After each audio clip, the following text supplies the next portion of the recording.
Hello everyone. Today we're going to talk about revegetation as a management technique for riparian buffer zones. Before we jump into what this management strategy does, it's important to understand what buffer zones are.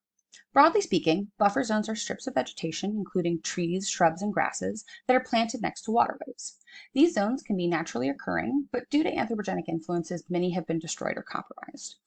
When buffer zones are healthy, they're typically divided into two sections. The first section is called the streamside zone and is located immediately adjacent to the water corridor. This area should be populated with water-tolerant trees and large shrubs and can be anywhere from 15 to 25 feet wide. Second section, right here, is the middle zone, and it should be planted with fast-growing native species and small shrubs that are shade-tolerant. Like with the streamside zone, the middle zone can range in size, but it's usually around 20 to 30 feet wide. And occasionally, like on this diagram, you get an outer zone over here, and this space is typically reserved for direct human use, like agricultural land or housing developments, and it's not really part of improving the riparian system. Now, as I mentioned before, many of the naturally occurring buffer zones have been removed or replaced by different land use types, resulting in a need for managed buffer zones and widespread planting efforts, aka revegetation. Put simply, revegetation is the process of replanting and rebuilding areas of land that have had their natural vegetation cleared. This is an example of a restoration management approach, as most planting efforts look to recreate the naturally occurring buffer systems. But it's not as simple as dropping a few seeds into the ground. For revegetation to be successful, a significant amount of pre-planting has to occur. First, the soil must be prepared for the new vegetation.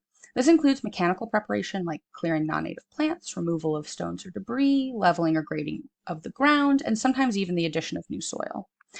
Analysis of the existing soil is also recommended because runoff and other pollutants can make said soil inhospitable to buffer zone plants. If that's the case, managers need to develop a plan for correcting anything from pH levels to nutrient levels. Next, appropriate plant species must be chosen. While the general classification of plants will remain the same in each buffer zone, native species vary widely from riparian system to riparian system. Revegetating with native plants is preferred because they're the most likely to thrive in the existing soil and climate, and they provide the greatest benefits to the riparian system. Once all of this preparation has been done, we are ready to plant. For revegetation, two primary methods are used for planting: direct seeding and transplantation.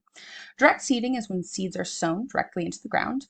The downside of this method is that it can take years for trees and larger plants to establish, but this approach is more effective from a cost and a labor standpoint. It also typically leads to trees with superior root systems. On the other hand, transplanting is when trees or plants are grown in nurseries and then transferred to the area in need of replanting. This method is more expensive, but the results of the revegetation efforts are apparent much more quickly. But regardless of which sowing method is used, once the plants are in the ground, they're typically mulched to avoid a loss of soil moisture, lessen soil erosion, and protect soil temperature. In some locations, the new vegetation will also get watered, but oftentimes the stream or river system itself provides for the plant's water needs. From there, managers must monitor the areas and assess the successfulness of the program. So why do we go through all of this effort to revegetate buffer zones? First, and arguably most important outcome of revegetation, is the improvement in water and soil quality. As the reestablished plant's roots grow, they intercept surface water and filter out sediment and pollutants. This is especially important for buffer zones adjacent to agricultural land, where runoff from crops can wreak havoc on a stream's health. Long term, improvements in water quality provide provisioning services by increasing downstream fish stocks and reducing the amount of processing water needs to be usable. These plants also help stabilize the banks of riparian systems, lessening erosion and preventing sediment from entering the water system too quickly. This leads to mitigation of flood effects as well, with steadier buffer zones able to absorb more water.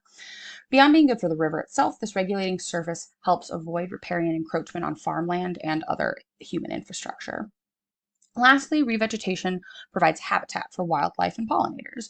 The return of wildlife to these areas aids in pest control, provides hunting opportunities, and improves the health of plants relying on pollinator services. These recreational, provisioning, and supporting services are what make the costs of revegetation well worthwhile. However, as I briefly touched on before, revegetation does have its limitations. The biggest issue is that some plants take a long time to establish themselves, meaning that their beneficial effects can take years to come to fruition. This can frustrate land managers and make the public skeptical of revegetation's value. It also means that a considerable amount of resources and time must be dedicated to effective revegetation upfront, and this large upfront cost could be a hindrance to its implementation at really any scale. Um, Revegetation is also most effective when used preemptively. If a riparian system has already seen massive erosion or sedimentation, the addition of native plants will only improve the area so much. As humans are notoriously reactive, this can limit the situations in which revegetation can be applied. And lastly, certain geomorphological attributes can also render revegetation totally ineffective. These conditions include areas of geologic instability, near vertical bluffs, and overly inundated areas that are too wet for vegetation to take hold. Basically, if the land is too hostile for young plants, revegetation becomes an infeasible management tactic. But despite these potential limits, revegetation is still widely used. And one such example was the work done at Wilson Creek. So Wilson Creek is a 55-kilometer long fourth order tributary of the Salt River, and it's located in Bullitt and Nelson counties in central Kentucky, as you can see right here. In 2003, the creek was heavily channelized, resulting in rapid bank erosion and decreased water and soil quality. And so to address these concerns, they applied, kind of a number of management strategies, but one of them was the revegetation of riparian buffers along a 2,670-foot reach of the creek. So the revegetation corridor was divided into two sections, an inner and an outer zone. And the inner zone extended 16 feet from either side of the stream and was stocked with shrubs and trees adapted to occasional flooding and frequent disturbances. Trees were planted with a 6-foot by 6-foot spacing and were interspersed with native shrubs and grasses. The outer zone extended 32 feet beyond the inner zone and was planted with trees and shrubs accustomed to occasional flooding and saturated soils. This vegetation was planted 16 inches on center and included 15 different species. In both zones, transplantation was the primary method for sowing. To facilitate their growth, as you can see from this picture here, which I pulled from their research, many of the new plantings were covered in burlap to prevent soil erosion. Additional plantings were also added in 2004 and 2005, partially to increase the overall number of woody species and partially to make up for some seedlings that they lost due to unusually wet conditions a year prior, which you can also see in this picture. So now comes the big question, right? How effective was revegetation at improving water and soil quality and preventing soil erosion? Fortunately, the answer seems to be fairly successful. A group of researchers performed long-term monitoring, third-party group of researchers, and gathered data on extractable soil nutrients and water oxygenation levels, among other ecosystem health indicators. They took their first round of measurements in 2004 and then again in 2015. And as you can see from this figure right here, extractable nitrate and ammonium increased across all reference sites. This indicates that the soil was able to support continued plant growth and that runoff into the riparian system had declined. Similarly, the soil carbon-nitrogen ratio decreased over time, which is modeled here, indicating a return to the preferred range, which was set by measurements that had been taken at reference plots outside of the restoration area. This is a key marker of soil health and shows long-term development of a healthy system. Relatedly, their monitoring also found positive improvements in key water quality parameters and an increase in dissolved oxygen, which is all very good news for aquatic life.